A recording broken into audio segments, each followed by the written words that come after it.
Welcome back. તો એક બાજુ સૈન્યની મોટી કાર્યવાહી તો બીજી બાજુ અમદાવાદમાં મોટેરા નરેન્દ્ર મોદી સ્ટેડિયમમાં તેને ઉડાવી દેવાની ધમકી મળી છે. પાકિસ્તાનના નામથી સ્ટેડિયમને બોમ્બથી ઉડાવી દેવાની ધમકી મળી છે. ગુજરાત ક્રિકેટ એસોસિએશનને ઈમેલથી ધમકી આપવામાં આવી છે. નરેન્દ્ર મોદી સ્ટેડિયમમાં સઘન તપાસની શરૂઆત થઈ ગઈ છે. સ્થાનિક પોલીસ, બોમ્બ સ્ક્વોડ અને ડોગ સ્ક્વોડે પણ આખી જે મામલે છે તે તપાસ શરૂ કરી છે. ઈમેલ અંગે સાયબર ક્રાઇમની પણ તપાસ હાલ શરૂ થઈ ગઈ છે. નરેન્દ્ર મોદી સ્ટેડિયમ વિશ્વનું સૌથી મોટું ક્રિકેટ સ્ટેડિયમ, અને જ્યારે હુમલો થયો હોય પાકિસ્તાન પર અને જ્યારે વાત નરેન્દ્ર મોદીની આવે તો આ સ્ટેડિયમ પર હુમલો થાય તેવો ઈમેલ હાલ મળ્યો છે, તે માહિતી સામે આવી છે.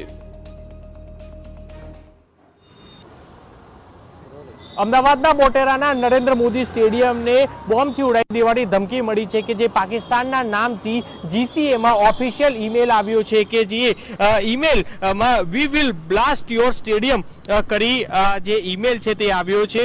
અને ઈમેલ આવતાની સાથે જ અત્યારે સ્થાનિક police, BDDS, bomb squad, dog squad સહિતને અલગ અલગ એજન્સીઓ દ્વારા ચેકિંગ છે તે હાથ ધરવામાં આવ્યું અને કોઈ પણ એવી શંકાસ્પદ વસ્તુઓ છે તે નથી મળી આવી. પરંતુ જે ઈમેલ છે કે જે પાકિસ્તાનના નામથી ઇંગ્લિશમાં વી વિલ બ્લાસ્ટ યોર સ્ટેડિયમ કરી આ ઈમેલ છે કે જે જેકે ના નામથી મળ્યો છે અને જેને લઈ આ એક જ લાઈન લખવામાં આવી છે અને જેને લઈને હાલ સાયબર ક્રાઇમ બ્રાન્ચે તપાસ જે છે તે શરૂ કરી છે. ત્યારે આગામી દિવસમાં